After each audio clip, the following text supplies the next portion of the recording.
right, so get ready, because today we are diving deep into a story that's, it's both fascinating and pretty freaky. Yeah, the Russian sleep experiment. You sent over some material on this, and it's one of those tales that seems like it's been creeping around the internet forever. I mean, years. It's got that perfect blend of science fiction and horror and just a hint of, a Cold War conspiracy. But is there actually anything to it? Like, is it based on something real? Let's find out. Well, what's interesting about the Russian sleep experiment is that it's often categorized as a creepypasta. One of those online horror stories that just spreads like wildfire. Yeah. And it often gets presented as true, even when there's no evidence. So right off the bat, we're dealing with something that might be more fiction than fact. Yeah, pretty much. Okay, I mean, that makes sense, but it still doesn't explain why people are so drawn to this particular story. Like, what's the basic premise? Okay, so the story takes us back to the 1940s in the heart of Soviet Russia. It claims that 5 political prisoners were chosen for this top secret experiment.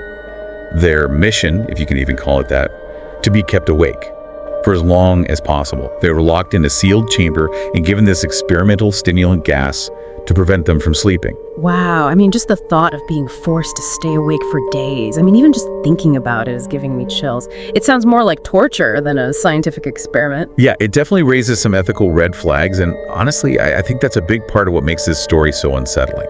It kind of plays on our fear of what might happen if scientific curiosity just goes completely unchecked. Right, so tell me a bit more about this chamber. What was it like for these prisoners?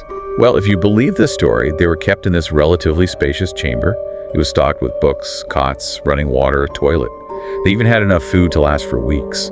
But here's the catch: no bedding. It almost seems like the researchers wanted to make them as uncomfortable as possible. Okay, that's just creepy. It's like they were setting the stage for some kind of psychological breakdown right from the beginning, but they were being monitored, right? Oh yeah, they were definitely being monitored, but not in the way you might think. Yeah. There weren't actually any cameras inside the chamber. The researchers relied on microphones and these small, thick glass windows to observe their subjects. So it was basically this isolated soundproof box where they could hear and see out, but the researchers had limited visual access. God, that just adds to the sense of claustrophobia and paranoia. Absolutely. And the lack of cameras also feeds into that classic horror trope of the unreliable narrator. Mm-hmm. We only get these glimpses into what's happening inside, which leaves a lot of room for our imaginations to run wild. So we have these prisoners trapped in this strange, almost stage-like environment, being pumped full of this gas to keep them from sleeping. Mm-hmm. Where does the story go from there? Well, the experiment supposedly started off pretty smoothly. The subjects were cooperative, maybe holding on to the hope that if they participated, they would be rewarded with freedom. But as the days went by, things took a pretty dark turn. Oh, let me guess. The sleep deprivation started messing with their minds. Exactly. Around day 5, their behavior started to change drastically. They became increasingly paranoid and withdrawn, whispering to each other and even whispering into the microphones. It was like they were convinced that they could gain favor with the researchers by betraying your fellow prisoners. So their isolation and the sleep deprivation were turning them against each other. It's classic psychological manipulation. But was this a deliberate part of the experiment, or was it just some unintended consequence? That's the thing the story doesn't actually say, which just adds to the mystery of it all. It makes you wonder, were the researchers intentionally pushing these subjects to their breaking point? Or were they just morbidly curious, observing the effects of extreme sleep deprivation? Yeah, I guess that's what makes it so compelling, right? It's that blend of scientific intrigue and pure horror. But it gets even crazier from here, right? Oh yeah. The story describes a series of increasingly disturbing events as the experiment just spirals out of control. Okay, well, I'm all ears.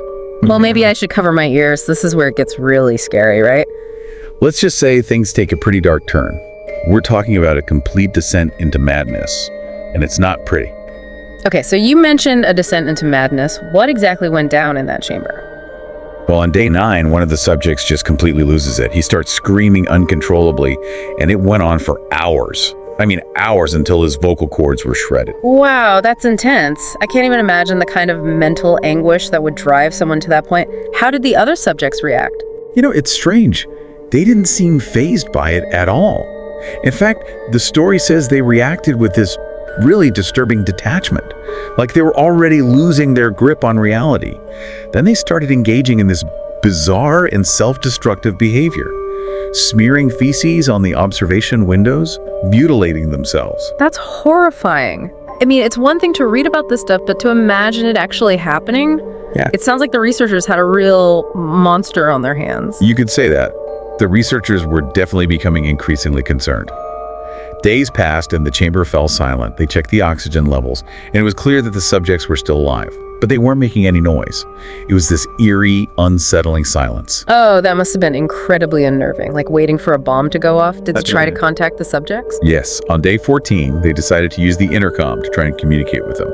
They promised them freedom if they cooperated and came out of the chamber. So after all that, a glimmer of hope, what happened? The response they get is chilling. Instead of pleading for release, a voice from the chamber simply says, "We no longer want to be freed." Whoa. Okay, now that's just creepy. It's like they'd completely transformed into something else. What did the researchers make of that? They were terrified and confused, understandably. I mean, the subject's behavior was beyond anything they could have predicted. At this point, the story takes an even darker turn. The researchers are under pressure from their superiors, and they decide to open the chamber. I bet they regretted that decision. What did they find inside? What they found was like a scene straight out of a nightmare. Only 4 of the 5 subjects were still alive, and they were in a horrific state. They had torn at their own bodies, exposing muscle and bone. There were signs of cannibalism, with chunks of flesh stuffed into the drains. Oh, that is so disturbing. It's like they had completely lost their humanity. What happened when they tried to remove the subjects from the chamber? Well, the subjects fought back with incredible ferocity. They injured several soldiers in the process. It was clear that they were determined to stay awake, no matter the cost. Even in their delirious and mutilated state, they seemed to be driven by this overwhelming fear of sleep. This is where the story really starts to feel like a cautionary tale about the dark side of science. It's like a reminder of what can happen when we try to manipulate the human mind and body without fully understanding the consequences. Exactly. And it speaks to our primal fear of losing control, of the darkness that might lurk within us all. Right, but the horror doesn't end there. The story goes on to describe the medical team's attempts to treat the survivors, and it gets even more gruesome. Yeah, I was reading about that. It sounds like even the doctors were shocked by what they saw. One of the subjects actually died on the operating table. Despite having incredibly high levels of oxygen in his blood and suffering multiple broken bones just from his own strength, he continued screaming for more of the stimulant gas even as he bled out. It was a testament to the power of this drug and the depths of their desperation to stay awake. Yeah, it's like their bodies were being pushed far beyond their normal limits. It's fascinating and horrifying to think about the resilience of the human body under those kinds of extreme conditions. But it also highlights the ethical questions surrounding this whole experiment. What were these researchers thinking? Well, the story suggests that the commander in charge of the experiment was more interested in the potential applications of the gas than the well-being of his subjects. He saw them as tools, not human beings. That's so cold and calculating. It's like something out of a dystopian novel. But this is where the line between reality and fiction starts to blur, right? Right. It's important to remember that this is a creepypasta, a fictional horror story. Yeah. There's no evidence to suggest that this experiment ever actually took place. Okay. However, the fact that it resonates with so many people does speak to our anxieties about scientific overreach and the potential for abuse of power. Yeah, I get that. But there's still so much to unpack here. What happened to the other survivors? Did they manage to, wean them off the gas? Well, their attempts to treat the remaining subjects were met with further resistance.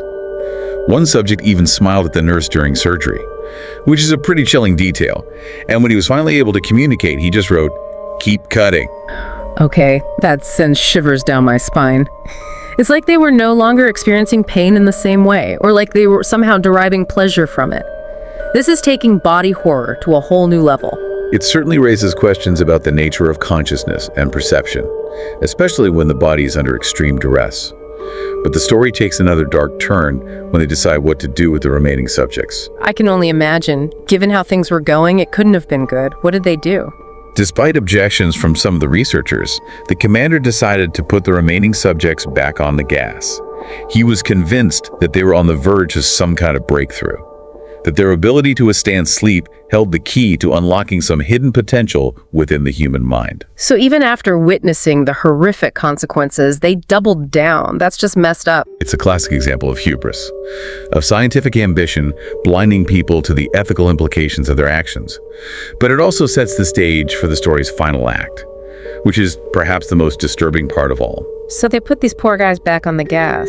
What happened next? I'm almost afraid to ask. Well, they hooked them up to EEG monitors and padded their restraints.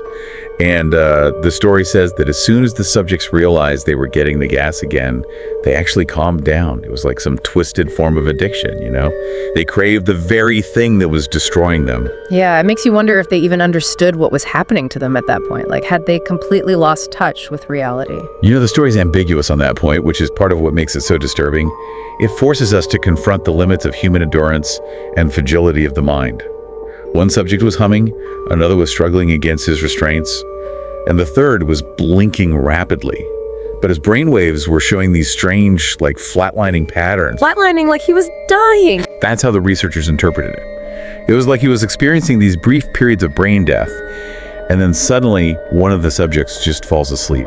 His heart stopped, and he was gone. So the sleep deprivation finally caught up with him. It's tragic, but I guess it was inevitable. What about the others?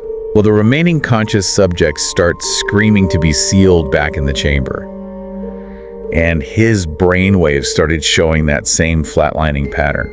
It was like he was trying to escape the very thing that was killing him. That's heartbreaking in a way. It's like he couldn't distinguish between the gas that was keeping him awake and the sleep that would bring him peace. And then in a moment of desperation, or maybe madness, one of the researchers snaps. He shoots the commander and then one of the subjects, leaving only one alive. Oh, wow. So the researcher took matters into his own hands? I guess he couldn't bear to see the subjects suffer anymore. The story paints it more as a moment of existential crisis, you know. The researcher demands to know what the subject has become. And the answer he receives is perhaps the most terrifying part of the entire tale. What did he say? He said, "We are you. We are the madness that lurks within you all, begging to be free at every moment in your deepest animal mind. We are what you hide from in your beds every night. We are what you sedate into silence and paralysis when you go to the nocturnal haven where we cannot tread." That is a chilling line. It suggests that the real monsters in this story aren't the subjects themselves, but something deeper, something inherent to human nature. It's like a warning about the darkness that lies within us all, waiting to be unleashed. Exactly. And it plays into our deepest fears. The fear of losing control, the fear of the unknown, the fear of what might happen if we were to truly confront the darkest parts of ourselves. So the researcher was left with this horrifying realization. And then what? The story says he shot the final subject. And as he died, he uttered the words, "So, nearly, free." Free from what? The experiment? His tortured existence? Or something more profound? It's such an ambiguous ending. It's an ending that invites interpretation. It leaves us wondering about the true nature of freedom and the price we're willing to pay for it. So we've been through this whole twisted tale, and it's clear that it's a story that gets under your skin and stays with you. But it's important to remember that the Russian sleep experiment is just that. A story. A creepypasta, to be precise. There's no evidence to suggest that it's based on any real events. Right, and yet it's a story that continues to captivate and horrify people all over the world. I think its power lies in the way it taps into our primal fears and anxieties, as well as our fascination with the limits of human endurance and the mysteries of the human mind. Yeah, it makes you think about the ethics of scientific experimentation, the nature of consciousness, and the fine line between sanity and madness. It's a cautionary tale, but it's also a gripping piece of horror fiction, you know, one that sparks our imaginations and keeps us up at night. Well, maybe not literally. Maybe the real takeaway here is to appreciate a good night's sleep, and maybe not push ourselves to the point of exhaustion in the pursuit of knowledge or anything else. Well said. And there you have it, folks. We took a deep dive into the dark and twisted world of the Russian sleep experiment. It's a story that's sure to stick with you, even if you know it's just a product of someone's very creative imagination. And who knows, maybe it'll even make you think twice before pulling an all-nighter. Until next time, happy deep diving.